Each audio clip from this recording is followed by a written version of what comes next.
Bonjour à tous, donc moi je m'appelle Thomas Corpetti. Alors je suis pas du tout spécialiste de l'environnement, on va dire à la base, mais moi mon domaine de recherche c'est plutôt le traitement de signal et des images. Mais par contre, donc il y a beaucoup de choses à faire avec les signaux et les images issues de données environnementales. Et donc depuis quelques années on travaille dessus et je vais essayer de vous montrer pourquoi l'environnement est un très bon terrain de jeu pour le traitement de signal et des images. Donc là, je reprends un schéma qu'on a déjà vu plusieurs fois aujourd'hui, donc sur la dynamique des paysages. Donc à l'OSUR, on s'intéresse aux paysages à plusieurs échelles temporelles et plusieurs échelles spatiales. Et donc, dans tous les cas, dans toutes les disciplines qui sont connectées, hein, que ce soit les sciences de l'atmosphère, l'agriculture, la géomorphologie, etc. Donc l'observation, c'est un point fondamental. Donc le haut d'OSUR, c'est pour observation. Donc il y a des missions d'observation à long terme, de collecte des données, et donc il se pose la question du traitement des données qui sont associées. Donc je vais essayer de vous présenter un petit peu les différents types de données qu'on peut traiter. Donc c'est pas du tout exhaustif, hein, mais c'est juste pour vous donner une idée de la diversité.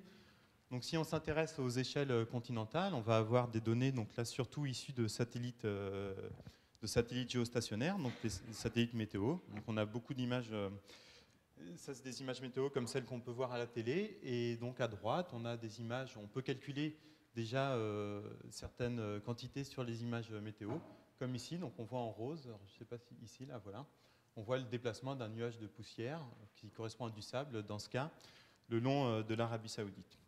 Donc voilà le type d'observation qu'on peut avoir à des échelles très larges, donc pour des études plutôt climatiques ou atmosphériques. Donc si maintenant on descend à l'échelle régionale, on a également des images satellites. Donc ici, c'est des images issues d'autres types de satellites qu'on appelle des satellites défilants, donc qui n'ont pas tout à fait le même max de rotation que celui de la Terre.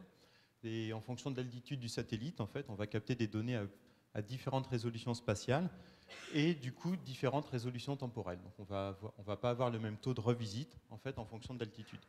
Donc voilà le genre d'image satellite qu'on peut avoir à moyenne résolution.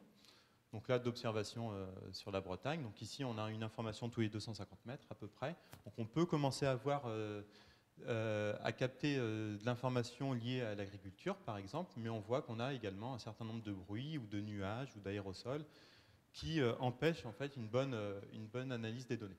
On a également, en complément de ces données purement spatiales, des données qui peuvent être ponctuelles, donc des données temporelles mais ponctuelles spatialement, issues de sondes météorologiques.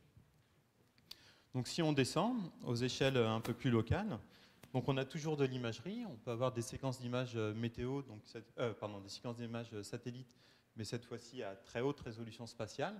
Donc là, on peut voir ce qui se passe à l'intérieur de parcelles et on peut travailler du coup sur des dynamiques de paysage. Il y a également un certain nombre de données, donc ce n'est pas vraiment des images, mais des réseaux de capteurs donc, qui permettent d'avoir de l'information spatiale et temporelle. Donc, par exemple, de réseaux de capteurs météo, donc sur un ensemble de travaux menés à Costel pour voir la variabilité du climat en vigne, dans les vignes, par exemple, ou dans le milieu urbain. Donc, il y a également il y a énormément d'équipements. Également, donc, on a un drone qu'on peut faire voler donc, pour analyser un paysage donné, où on peut donc, obtenir des images et une reconstruction en 3D du paysage. Également, donc tout ça, c'est pas exhaustif, hein, il y a également un certain nombre d'enquêtes terrain, de données mesurées sur le terrain, etc. Donc, donc, on a une variabilité des données qui est assez importante, et donc la précision également va dépendre du procédé d'acquisition. Donc on peut descendre en dessous de l'échelle locale. Donc il y a tout un tas de données expérimentales également. Donc ici, par exemple, donc je vais commencer par celui-là, qui est une animation fournie par l'INRA, où en gros, là, ce qu'on voit, ce sont des réseaux de galeries souterraines de vers de terre. Donc ce sont des images acquises par IRM, où le bloc souterrain est passé sous IRM. Et derrière, on peut s'intéresser à essayer de détecter les différentes structures et d'analyser en fait la topologie de ce réseau-là. Et après de voir si en fonction des différentes localisations du réseau ou en fonction des sols qu'il y a au-dessus, s'ils s'organisent différemment. Donc toujours sur les vers de terre, il y a également la plateforme NanoSims, donc pilotée par Gérard Gruot, qui permet de faire d'analyser des compositions chimiques de certains éléments. Donc là, par exemple, donc ça ce sont également des extraits sur des galeries de vers de terre. Donc on peut essayer d'estimer tout un tas de paramètres comme la courbure, comme la hauteur de galerie.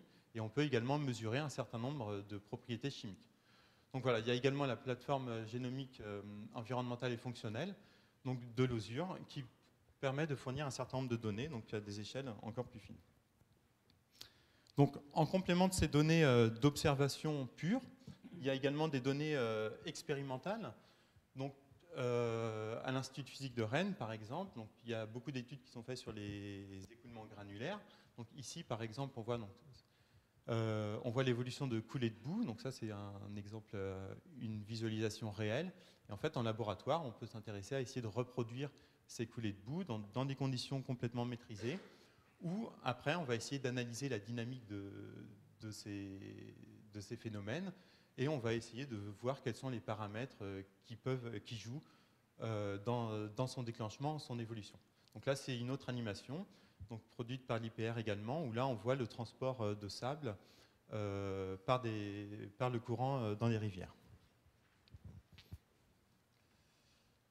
Donc voilà pour quelques illustrations. Donc les constats qu'on peut faire, c'est que dans toutes les thématiques qui sont utilisées, qui sont présentes dans l'OSUR, donc on a des données d'observation, on a beaucoup d'observations, donc dans des domaines très très variés comme l'archéologie, donc on a vu des exemples, comme l'agronomie, l'étude des sols, etc.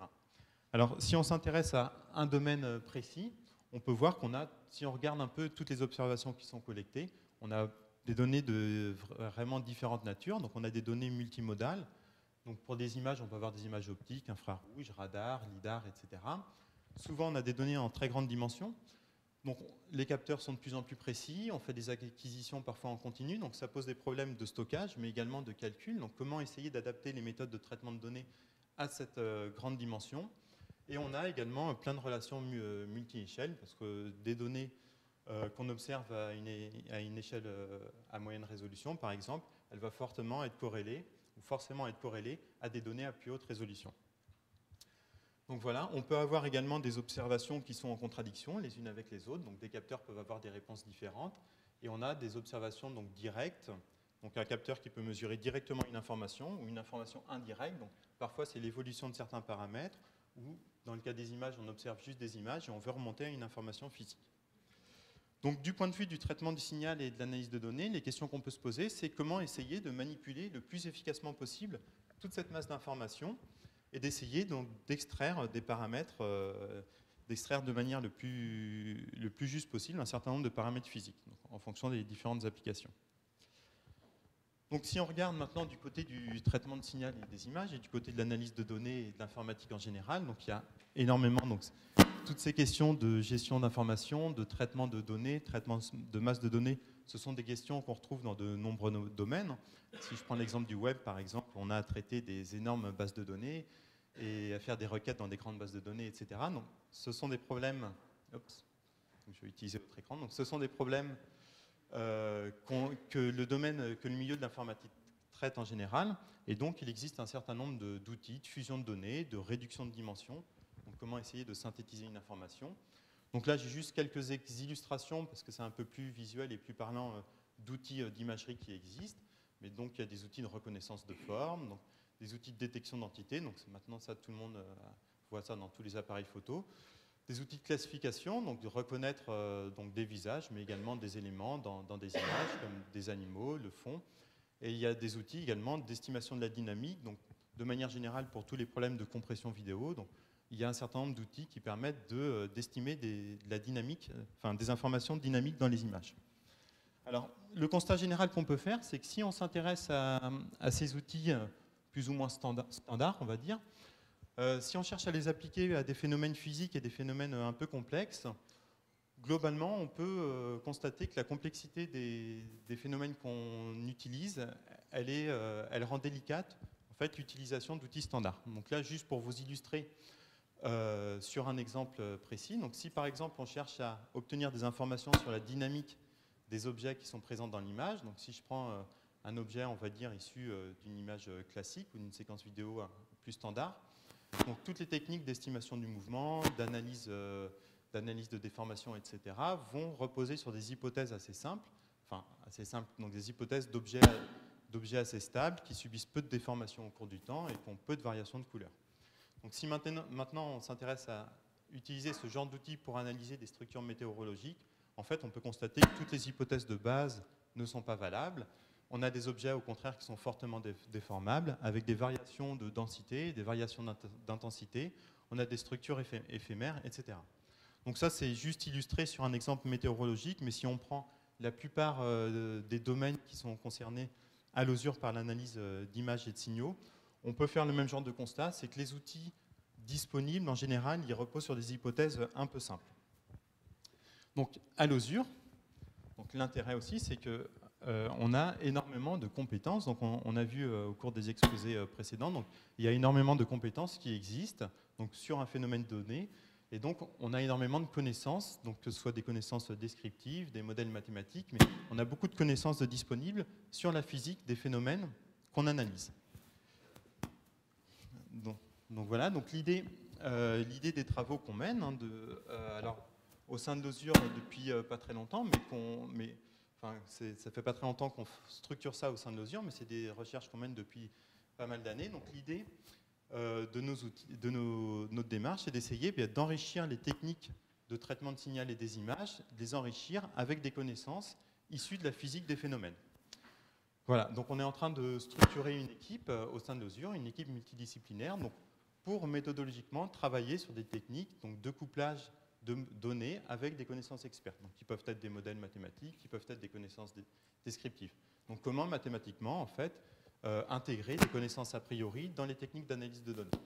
Donc on travaille également sur des questions de fusion de l'information, donc adaptées aux phénomènes physiques, de réduction de dimension, donc comment garder et synthétiser l'information en gardant l'information qui est vraiment utile, et également sur des questions de visualisation.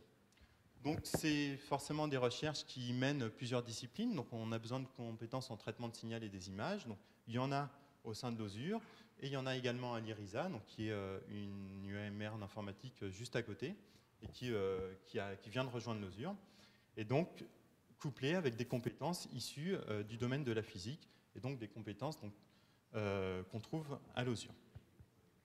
Donc je vais vous illustrer quelques résultats, enfin quelques types de résultats obtenus donc, en couplant à chaque fois des techniques d'analyse de données avec des modèles physiques. Donc d'abord des résultats en sciences atmosphériques, donc à des très grandes échelles. Donc en haut, ici, on cherche à suivre, la question c'est, on cherche à suivre de manière automatique alors je ne sais pas si on voit bien, mais des zones fonctionnelles de cellules convectives. Donc ce sont des cellules, ce sont des phénomènes météorologiques qui contiennent de fortes pluies. Et donc, de manière automatique, on détecte pour chaque développement convectif deux courbes, une courbe bleue et une courbe rouge, donc qui correspondent à deux zones assez distinctes. Donc, pour faire cela, en fait, on utilise des techniques de détection de contours de traitement de signal dans lesquelles on rajoute des modèles d'évolution de circulation atmosphérique. Donc là, derrière, les études, donc à chaque fois qu'on développe des outils, c'est pour répondre à une question thématique bien précise. Donc derrière, l'idée, c'est d'essayer de voir, notamment sur l'Amazonie, si on n'a pas une corrélation entre les zones de déforestation et des zones où on a des forts développements convectifs. Donc là, en bas, c'est une étude plutôt en météorologie. Donc là, on cherche à estimer la dynamique des nuages et la dynamique de l'atmosphère. Et donc, à partir d'images satellites, et donc ici, pareil, donc on couple des équations de physique de l'atmosphère avec des techniques d'analyse du mouvement, donc pour essayer d'estimer de manière cohérente dans le temps les déplacements. Et donc ce qui est intéressant, c'est de voir que quand les données sont absentes, donc notamment la nuit, on arrive quand même, donc grâce aux modèles physiques qui sont derrière, à retrouver une solution assez cohérente. Donc, d'autres genres de résultats en couplage données-modèles. Donc ça, c'est la séquence d'images qu'on a vue tout à l'heure. Donc sur ce type de séquence d'images, on peut calculer des variables biophysiques, comme le taux de couverture végétale, par exemple, ou la quantité de chlorophylle. Et donc, en les calculant directement dessus, on a des résultats assez bruités, parce qu'on a beaucoup de bruit dans les données. Et derrière, donc on sait qu'on a des modèles, on sait que derrière, on visualise des paramètres liés à la végétation, que la végétation, c'est un processus physique assez complexe, parce qu'il y a beaucoup de paramètres qui rentrent en compte, mais on a des a priori et on sait comment ces paramètres évoluent au cours du temps. Et donc, en combinant les deux, en fait, on arrive à reconstruire des séquences d'images de ces paramètres biophysiques. Donc derrière, donc ça c'est fait avec de la moyenne résolution, On fait le même genre d'étude avec de la très haute résolution spatiale, où on peut avoir l'évolution de variables biophysiques à l'intérieur de parcelles agricoles. Et donc derrière, ce qu'on peut faire, c'est bien d'essayer de détecter, par exemple, des pratiques agricoles. Donc voir si, en fonction de ces signatures temporelles, on peut identifier différents comportements. Donc là, alors ça c'est un résultat obtenu par Nicolas Brodu et Dimitri Lag à Géosciences. Donc on a déjà vu en fait tout à l'heure cette image. Donc ici on cherche à caractériser un petit peu la structure du paysage.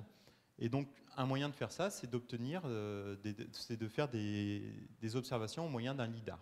Donc le lidar, c'est un procédé de visualisation qui va permettre d'extraire, en sortir un ensemble de points 3D qui vont correspondre à la structure du paysage.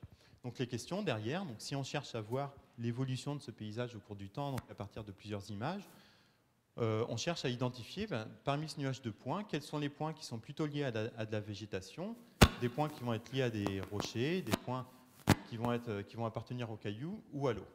Et derrière, donc les techniques pour faire ça, c'est de se dire que l'organisation spatiale des différents points qui vont être liés à la végétation, elle va être différente de l'organisation spatiale des points liés au gravier, etc. Donc avec des techniques d'analyse multi-échelle, on peut faire des classifications assez efficaces de ce nuage de points. Donc bon, il y a plein d'autres illustrations. On a sur le site web de l'équipe, il y a plein d'animations et d'images animées, d'évolution des paysages en milieu urbain, d'évolution de la tâche urbaine. Donc bon, j'ai sélectionné quelques résultats, mais donc, il existe d'autres illustrations. Et donc, un autre point, donc ça c'est un point qui est un peu plus émergent, mais dans la communauté d'informatique graphique, les questions de visualisation sont de plus en plus importantes. Et donc, la question de visualisation des données, c'est une question assez fondamentale aussi. Et pour l'environnement, de la même manière, donc comment visualiser de manière efficace un certain nombre de données qui sont soit issues de modèles, soit qui sont multimodales, etc. Comment les visualiser pour qu'un observateur puisse les comprendre. Donc, on travaille sur... donc ça, c'est quelque chose qui est un peu plus émergent, mais sur lequel on a la volonté de s'investir dans le futur. Donc, on travaille, par exemple, donc ici, on a des données issues de prévision de pollution. Donc ça, c'est dans le nord de la Chine. Et donc, au lieu de visualiser donc, juste une matrice de points sortie du modèle, donc, on peut les intégrer dans Google Earth, par exemple, et après naviguer à l'intérieur de manière dynamique. Donc, ça rend la visualisation un peu plus agréable. Et on peut aussi, derrière, donc, réanalyser ces données pour essayer d'extraire, de les simplifier encore plus, d'essayer d'extraire, dans le cas de l'urbain, des zones qui vont être plus sensibles ou moins sensibles, ou plus confrontées ou moins confrontées à de la pollution, où la qualité de l'air va être plus saine. Donc, on peut utiliser aussi des modèles 3D de la ville, du bâtiment, pour travailler sur ces questions de représentation des données. Donc derrière, ce n'est pas que de la visualisation, mais il y a aussi des techniques de réanalyse et de simplification de données. Donc voilà pour voilà pour les grandes lignes des techniques qu'on essaie de développer. Voilà, donc juste pour conclure, ce qu'on peut dire, c'est que les données environnementales sont des données qui sont très complexes. On a tous les pas de temps, toutes les modalités, toutes les échelles. Et du coup, la complexité de ces données, ça rend compliqué l'utilisation des outils qui sont disponibles dans la communauté d'analyse de données en général. Donc nous, ce qu'on cherche à faire, c'est de combiner donc, traitement d'image avec des connaissances issues de la physique sur les phénomènes. Et donc dans l'OSUR, donc, on est en train de structurer ça, mais on a également, via le service de gestion des données numériques et la plateforme d'analyse d'images, donc, on a l'ambition de rendre toutes les méthodes qui sont développées dans le cadre de l'OSUR accessibles en interne au plus grand nombre. Donc voilà, je vous remercie. Merci Thomas.